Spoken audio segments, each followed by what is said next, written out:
Welcome back to the Mastering Sales and Negotiations podcast. I'm your host, Rachel Massey, and this week on the podcast, we were joined by Emma Pacey, Trading Director at one of the UK's largest supermarket chains. And in our conversation, Emma lifted the lid on what we called the double negotiation. So the balance between securing great deals with suppliers and negotiating just as effectively inside the organisation to align teams, priorities and strategy. Now, today I'm joined back by Robin Hoyle to unpack the key takeaways from that discussion, from the art of internal persuasion to the traits that separate good suppliers from truly great partners. And why Robin? Well, he's a leading figure in the learning development space, a regular speaker at global conferences, the author of 2 books on learning culture, and a former sales director who's been in the hot seat of high-stakes negotiation himself. In short, he knows his stuff. Let's dive in.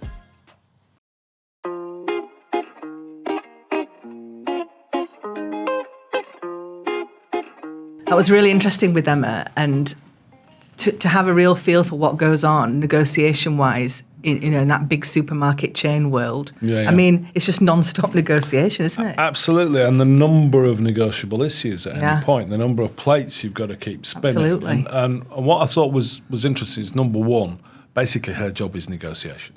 That's it. So she does all day long, every day. Either internally, externally, with new suppliers, with existing partners, building partnerships, building trust, all of those things that people talk about as sort of, things you should do without any kind of real specifics. She's got all the specifics. It's about the preparation. It's about planning, how you're going to use the data that you've got. All the stuff that we know is important. Yeah, absolutely. And what I thought was really interesting is the transferability of those skills as well. So she talked at the end there about that idea of having what she described as a kind of squiggly career path, moving around the organisation, really learning what's going on. And that level of experience and bringing that to bear so that you can actually understand what the other person's pressures are, what their points of difference are, why they can move, why they can't move, how they could move barriers for you to do what you need to do, but at the same time, where you have to accommodate some of the things that they just can't change. That depth of understanding, you can't buy that. You can't learn that anywhere apart from just that real experience, but more importantly than that real experience, a desire and a hunger to learn. And I think that's what came out of that conversation, was that here's somebody who has thought, I'm going to do this really, really well. And that means I'm going to have to put some time and effort in. I'm going to have to work hard and do those things because that way I get better results out at the end of it. And, she's had a fantastic career from the bits that she's shared with us today. But also she's got that real kind of understanding of the environment in which she works. And that, I think, is crucial. And one of the things that you and I talked to her about was that idea of, tying it all back to the strategy. And tying that back to the strategy, because she had a real passion for that, didn't she? Absolutely. She was sort of saying, look, I tell my team all the time, but what about this, and bringing it back into what are we going to do about this together? Yeah. And that thing about, and it comes back to the customer. Yeah. And the number of times that she said that, I thought was really indicative of that being a real belief and a real touchstone for her practice. Not about, and the customer. And you kind of get that sense of the customer's a bit of an afterthought, but really what we're about is the balance sheet, and we're about the numbers, and we're about the volumes, and we're about all of these things. That was a real belief, I think, around that. And that almost became a kind of unifying belief, because what also impressed me was that idea of her constantly being focused on the problem together, not focused on the person who was causing the problem, but focusing on how do we move from here. And even where, there are some bad things going on. And there's a sort of belief system at work there. She talked a lot about nobody walks away as a loser. That idea win-win. of we've got to have that everybody wins. But there was also that point that she said where you have to say no and how you handle that. And what a breath of fresh air to hear somebody say, if you're going to say no and give them feedback, why? Yeah.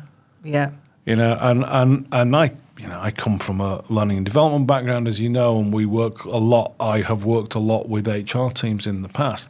And one of the things that I find absolutely inexcusable is when people have turned up for an interview and they never get any feedback about why they didn't get the job.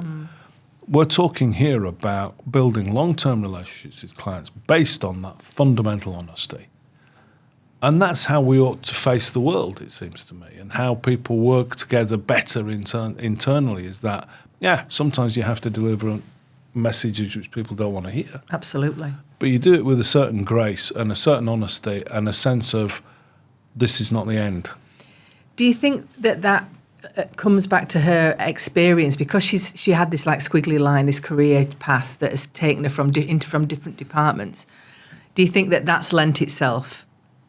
That's given her the skills to be able to give that feedback because she sees it from all these different angles? I think there are some people for whom having had those experiences helps maybe them to understand some of those trigger points. There are some people, though, who genuinely think actually the route to success here is to put myself in the shoes of the other person.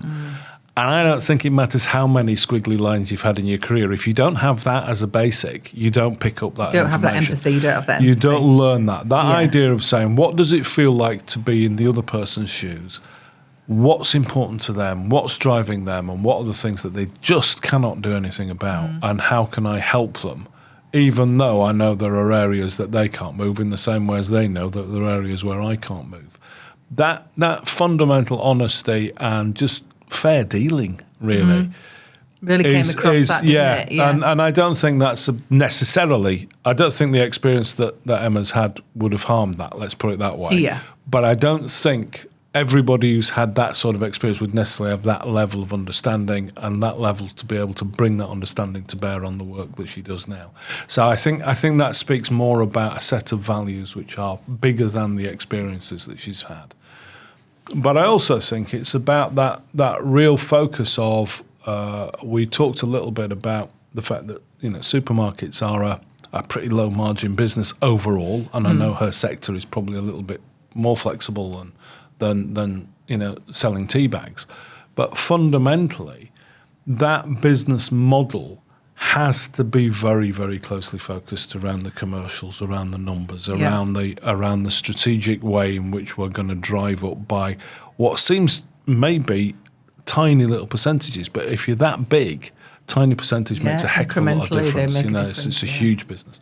So, that idea of really understanding the business and being able to get where everybody else is coming from, recognizing some days you're going to get everything that you want, some days you're going to get some of what you want, some days you're going to go without very much you want, but actually understanding why makes it manageable and doable, and you get up and you do another day. And that I thought was just excellent. I just thought she's a real embodiment of how those skills, the transferable skills, the planning, the preparation, the being very clear, building common ground with people, all of those things that we talk about in our negotiation. You don't have to have the word negotiator in your title for those skill sets to be incredibly valuable. Absolutely. Thanks, Robin. You're welcome.